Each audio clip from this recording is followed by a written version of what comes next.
Assalamualaikum warahmatullahi wabarakatuh. Salam kenal orang Bugis.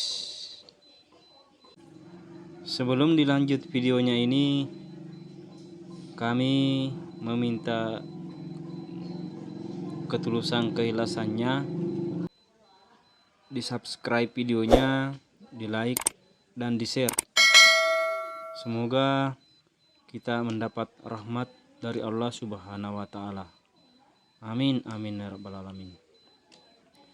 Baik saudaraku semua, kali ini kami perkenalkan beberapa badik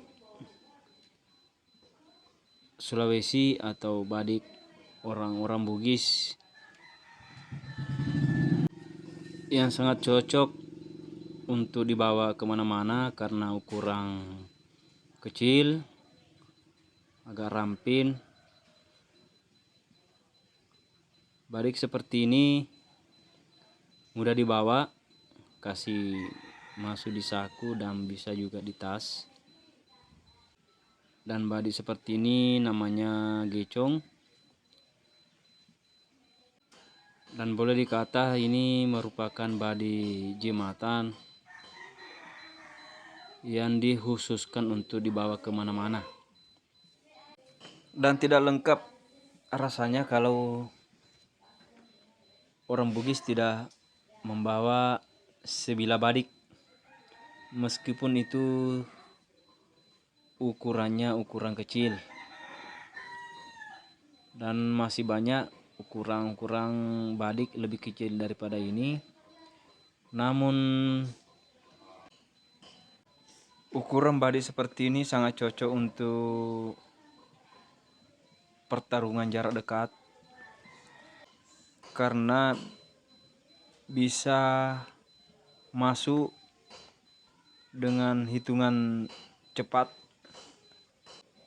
dan biasanya meskipun kecil ukurannya tapi racunnya luar biasa, tidak kalah dengan yang besar.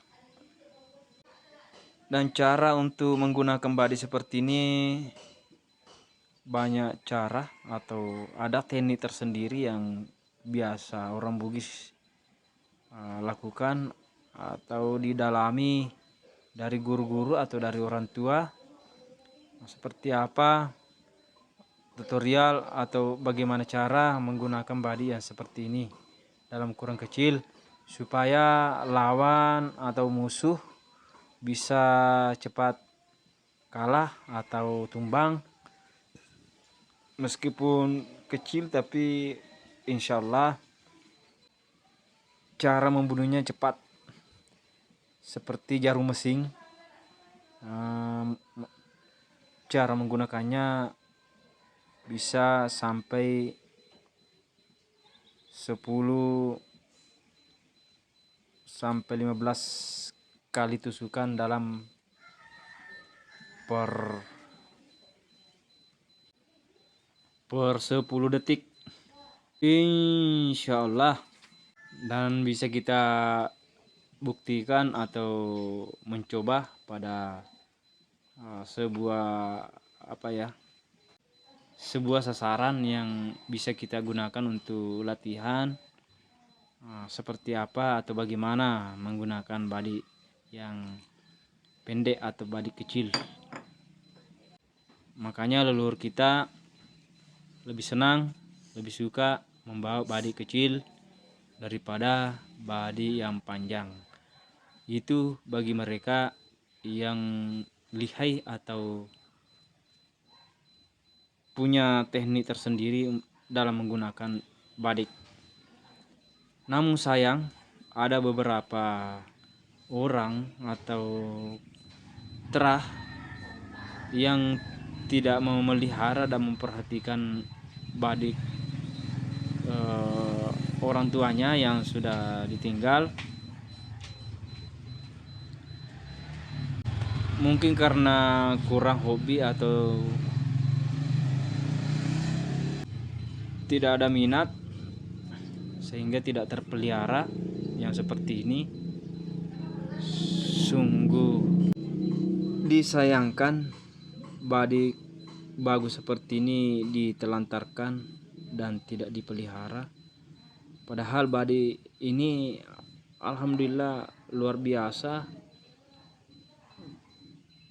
tergolong tua meskipun sudah berkarat atau karatan, tapi ngeri seandainya yang badik-badik seperti ini dipelihara. Dan insya Allah kami tim anak rantau akan berusaha mencari terus dan menelusuri jenis-jenis badik